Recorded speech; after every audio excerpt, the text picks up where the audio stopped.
आपल्या वडगाव कांदळीच्या शिवशंभू महादेव केसरी 2025 हा यात्रा उत्सव कालपासून मोठ्या दिमाखात चालू असताना तालुक्यातील नव्हे तर इतर तालुक्यातून आंबेगाव शिरूर तालुक्यातूनही आज मोठ्या प्रमाणात बैलगाडा मालक शौकीन इथं उपस्थित राहतात। त्या घाटाचं वैशिष्ट्य असं, आता मी पाहते जेव्हापासून आता वडगाव मध्ये 2-3 वेळा यात्रा भरतात। श्री शंभू महादेव केसरीची यात्रा गेल्या वर्षी या घाटाचं रेकॉर्ड जवळेकरांच्या मनाने मोडलं होतं। या वर्षी सगळ्यांना उत्सुकता आहे की कोणत्या तालुक्यातील बैल या घाटाचा मानाचा रेकॉर्ड मोडतोय।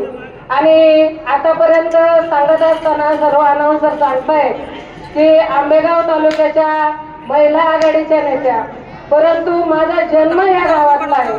मी जुन्नर तालुक्याची कन्या आहे आणि आतापर्यंत आंबेगाव तालुका प्रमुख म्हणून काम करत होते, परंतु आता मला एकनाथ शिंदे साहेबांच्या माध्यमातून पुणे जिल्ह्याचं नेतृत्व करायला मिळाले। त्यामध्ये जुन्नर तालुकाही तुमचा आहे, त्यामुळे जुन्नर तालुक्याचंही महिला आघाडीचं नेतृत्व हे माझ्याकडे आहे।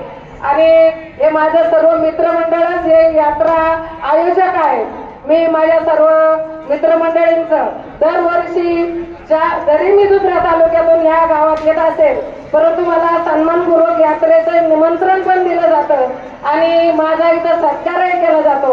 कोणत्याही महिलेला ज्यावेळी आपल्या माहेरात मोठेपणा मिळतो किंवा आपल्या गावच्या स्टेजवर आपल्या गावच्या ग्रामस्थांच्या हस्ते सत्कार होतो, त्यावेळी पूर्ण कुठेही अगदी मोठ्या स्टेजवर होणारा सत्कार त्यापेक्षा माझ्या माहेरात होणारा सत्कार हा मोठा अभिमानास्पद असतो।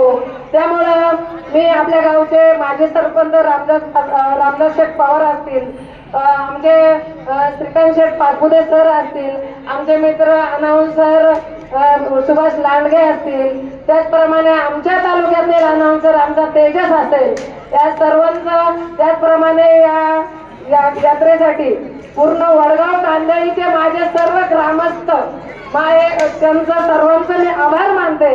कारण माझ्या गावात आणि आमच्या कांदळी गावचे सोसायटीचे चेअरमन नबाजी शेठ घाडगे असतील, या सर्वांच्या आशीर्वादानं सर्वांच्या प्रेमानं सर्वजण दरवर्षी मला ज्या प्रेमाने बोलवता आणि इथं 2 मिनिटं का होईना माझा सत्कार करून जो मला मोठेपणा देता, यातच खूप मला काही मिळतं।